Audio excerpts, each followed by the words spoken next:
So, Brexit and property. What's going to happen to property prices? Hi, my name's Gordon De Silva, and I am not here to try to pretend that I have a crystal ball and I know exactly what's going to happen as a result of our vote to exit the EU and its effect on property prices. We had enough of that nonsense during the referendum, everyone claiming to know what's going to happen afterwards, making wild claims that really they had no idea of. Anyway, here are some of my thoughts on the subject of it. There is clearly some nervousness in the city, in London, in the financial area. Now, one of the facts for the UK is that our financial services, that is our insurances, our banking, our hedge funds, our know-how in money, is a massive sector of our economy. Like it or not, that is the stuff that brings money into the country. And it's strange, I know, because there's no goods moving, it's just know-how and intellectual property, which is fortunately what this country is good at. Otherwise we could have been in real trouble in terms of delivering value for the UK economy.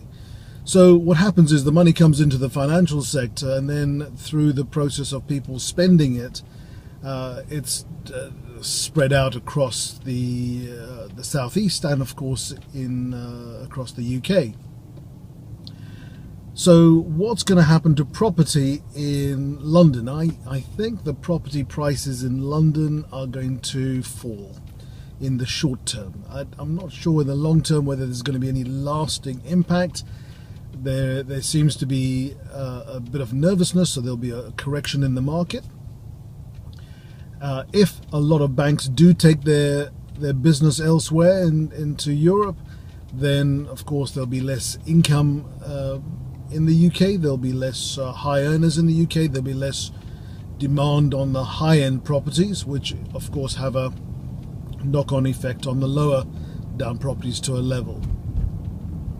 Outside London, in the commuter belt, I think the same is likely to be true.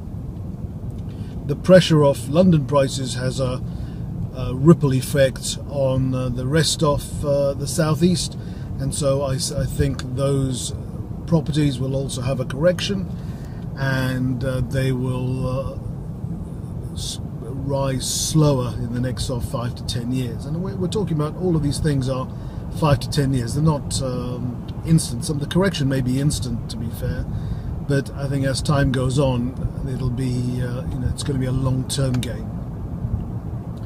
And then of course we have further away from London, away from cities. So cities like Manchester, Bristol, Birmingham have their own economies, and so they drive their own prices, they drive their own activity, they drive their own flow of income, flow of money.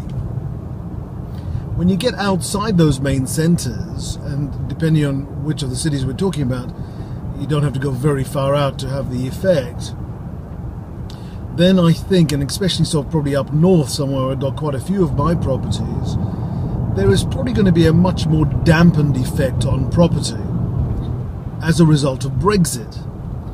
Now, why do I emphasize as a result of Brexit? I do that because there are other forces at play. Now, one of the forces at play is austerity.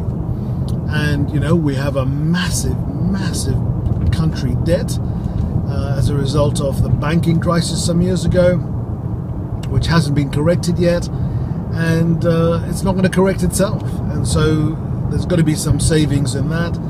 The government may reduce benefits for tenants who are on low incomes, and as a result the affordability of property, the affordability of rents will be put upon. So I think there will be a dampening, but in my opinion I don't think it's going to be as severe as it will be in the southeast. I think the southeast is going to take a major shock to its pricing, in the very short term. It's going to take a bit of a shock over the next 5 years, but in the top 20 years, I'm hoping that we find a way of making sure that we can bulletproof ourselves against the long-term effect of leaving the EU. So therein are a couple of thoughts. So where are you thinking of investing? It may be an opportune time to invest in the southeast. If the properties drop and you believe in the long-term potential of London or the southeast, then it might be a good time to invest. In the north, I think it's going to carry on as it's done for years. It's probably going to rise a little bit slowly. I've got some properties that are rising very slowly. I've got some properties that are rising that have fallen because I bought them just before that crash, and they've dropped in value, but they're slowly, very, very, very slowly coming up, because there isn't the push on prices that there is in the southeast. But there is income. They are income-producing assets. So hopefully that gives you some idea on my thoughts on Brexit. My portfolio extends to from London through to the Midlands and up north, and so I have a sort of a watching brief on these areas, and of course an interest in those areas. But it's just my opinion based on what I see, what I hear, and what I feel. Hopefully that's been of some value. I look forward to hearing your thoughts on it.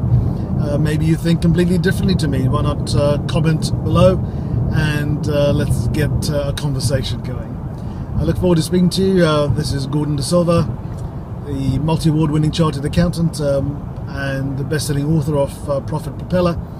Really a business accountant, but because of my property portfolio, I have a very significant bank of property portfolio clients.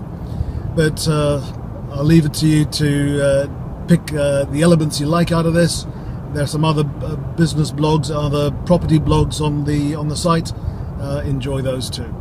Take care. All the best. Goodbye.